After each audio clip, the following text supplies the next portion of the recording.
Diversity team धमाका को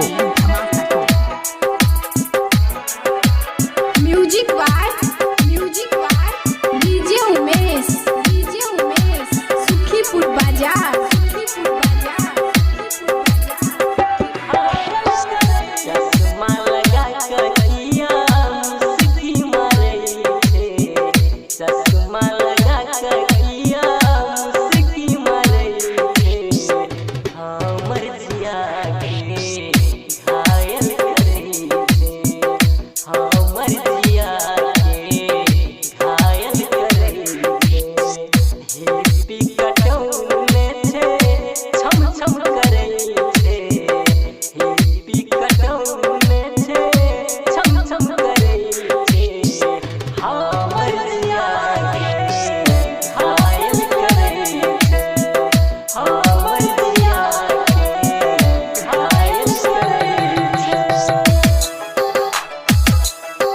इलाका किसी का हो धमाका दिवाकर दीवाना भाई का ही होगा।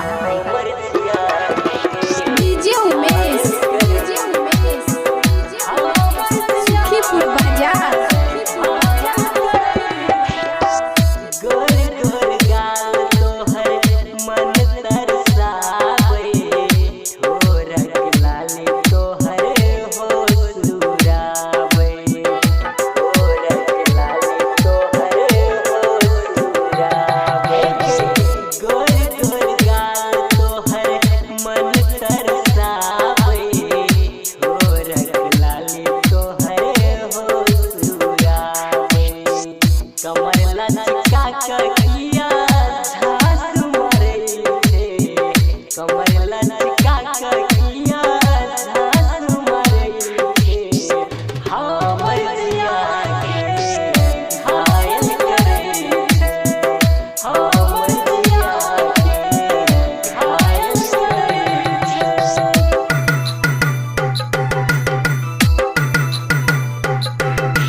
अभी सुन रहे दिवाकर दीवाना भाई।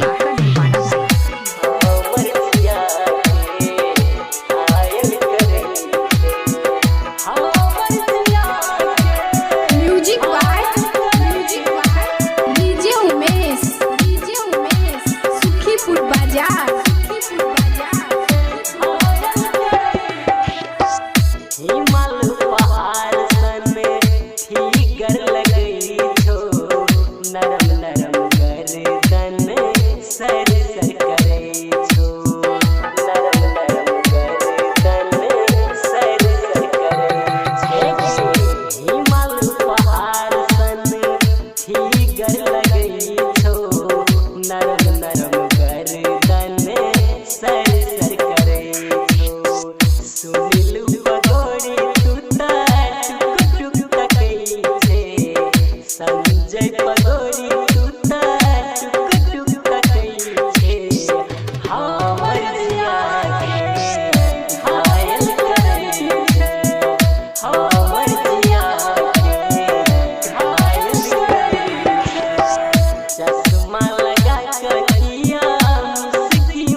आप सुन रहे हैं दिवाकर दीवाना भाई को ग्राम बगीवा जिला मधुबनी।